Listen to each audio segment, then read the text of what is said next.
અને અમારું સુરત તમને જો દેખાડું બધા એ તમારે ધબધબાટી કામે ચડી ગયા છે. જો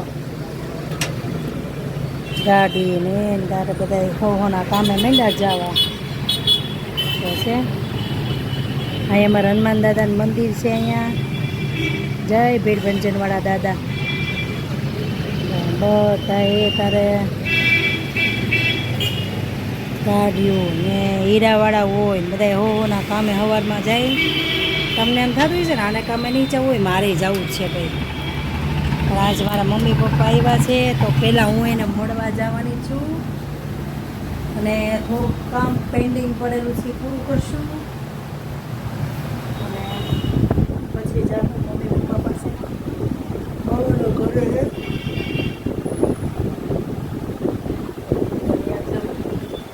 રાજુ છે ઓર્ડરમાં. ચાલો હવે આપણે જઈએ છીએ મામાના ઘરે જવાના છીએ. બાન બાપુજી આવ્યા છે તો મળવા જવાના છીએ. વાગી ગયા છે 10. ચાલો હું આવી ગઈ છું પાર્લર પર અને ગઈ હતી મામાના ઘરે. મમ્મી પપ્પાને મળવા ગઈ હતી તો ત્યાંથી મળીને આવી તો વાગી ગયા છે 12. હવે ત્યાં જમવા જવાનું છે મારે તો થાય એટલું આપણે વિડીયો ઉતારીશું અને પોસિબલ હશે એટલું તમને બધાને બતાવીશ.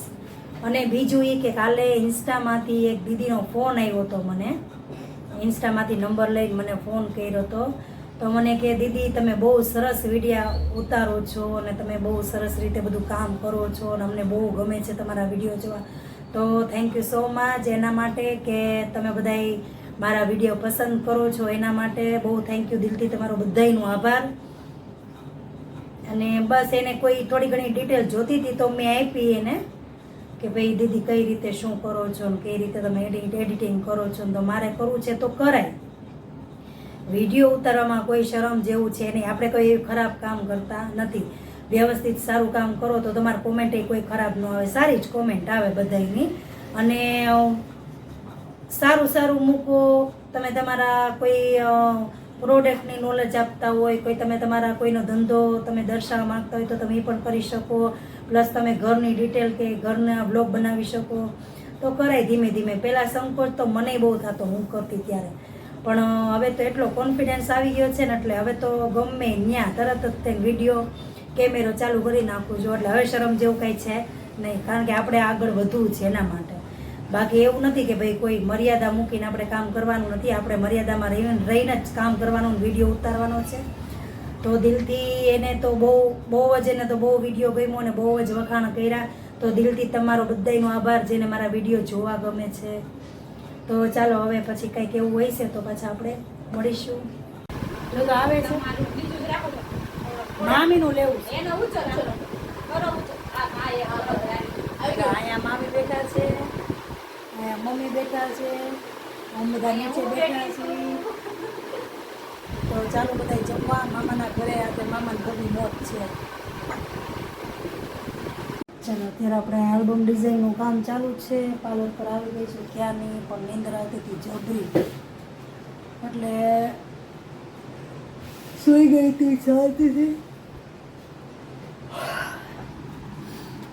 એક દીદી આવી હતી પણ હવે મારે અત્યારે જવું પડે એમ છે ઘરે. એસી મૂકવા આવ્યા છે તો ફરજિયાત તો મારે શાઇનાની ના પડવી પડી. શું કરું હવે, કસ્ટમર ના પાડીને સહેજય ન ગમે, પણ હવે મજબૂરી એવી હોય ને તો શું કરવાનું. એકલા હોય પાછા ઘરે કોઈ છે નહીં, કેવલય નથી, કોઈ નથી, તો મારે ઘરે જવું પડશે એસી મુકાવવા માટે. ચાલો મળું ઘરે. તો ફાઇનલી આવી ગયું છે એસી મારા ઘરે. ચાલો અત્યારે જવાનું છે, દવાખાને જવાનું છે. મીરભાઈને કાંઈ આવું નથી, મીરભાઈ ઘરે છે. તો હવે મળીએ હોસ્પિટલે.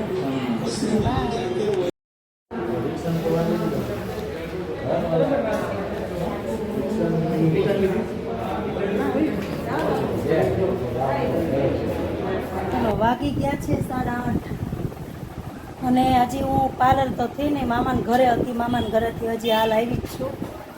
અને કેવલ ઓર્ડરમાં ગયો તો ઓર્ડરમાંથી આવ્યો છે. તું લખવા વાંચો બેઠો તો ભાઈ નથી બેસવાનું એટલે તો કોણ માગે છે. મંગાવીને ખાઈ